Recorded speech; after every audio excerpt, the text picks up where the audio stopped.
राधे राधे भक्तों, हर छठ का व्रत भाद्रपद माह के कृष्ण पक्ष की षष्ठी तिथि को मनाया जाता है। यह पर्व भगवान कृष्ण के बड़े भाई बलराम जी के जन्मोत्सव के त्योहार पर मनाया जाता है। प्राचीन काल में एक ग्वालिन थी। उसका प्रसव काल अत्यंत निकट था। एक ओर वह प्रसव से व्याकुल थी तो दूसरी ओर उसका मन गौरस दूध दही बेचने में लगा था। उसने सोचा कि यदि प्रसव हो गया तो गौरस यूं ही पड़ा रह जाएगा। यह सोचकर उसने दूध दही के घड़े सिर पर रखे और बेचने के लिए चल दी। किंतु कुछ दूर पहुंचने पर उसे असहनीय प्रसव पीड़ा हुई। वह एक झरबेरी की ओट में चली गई और वहां एक बच्चे को जन्म दिया। वह बच्चे को वहीं छोड़कर पास के गांवों में दूध दही बेचने के लिए चली गई। संयोग से उस दिन हल षष्ठी थी। गाय भैंस के मिश्रित दूध को केवल भैंस का दूध बताकर उसने सीधे साधे गांव वालों में बेच दिया। उधर जिस झरबेरी के नीचे उसने बच्चे को छोड़ा था, उसके समीप ही खेत में एक किसान हल जोत रहा था। अचानक उसके बैल भड़क उठे और हल का फल शरीर में घुसने से वह बालक मर गया। इस घटना से किसान बहुत दुखी हुआ।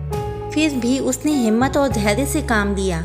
उसने झरबेरी के कांटों से ही बच्चे के चिरे हुए पेट में टाँके लगाए और उसे वहीं छोड़कर चला गया। कुछ देर बाद ग्वालिन दूध बेचकर वहां आ पहुंची। बच्चे की ऐसी दशा देखकर उसे समझते देर नहीं लगी कि यह सब उसके पाप की सजा है। वह सोचने लगी कि यदि मैंने झूठ बोलकर गाय का दूध न बेचा होता और गांव की स्त्रियों का धर्म भ्रष्ट न किया होता तो मेरे बच्चे की यह दशा न होती।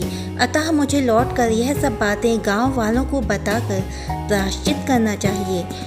ऐसा निश्चय कर वह उस गांव में पहुंची जहां उसने दूध दही बेचा था। वह गली गली घूमकर अपनी करतूत और उसके फलस्वरूप मिले दंड का बखान करने लगी।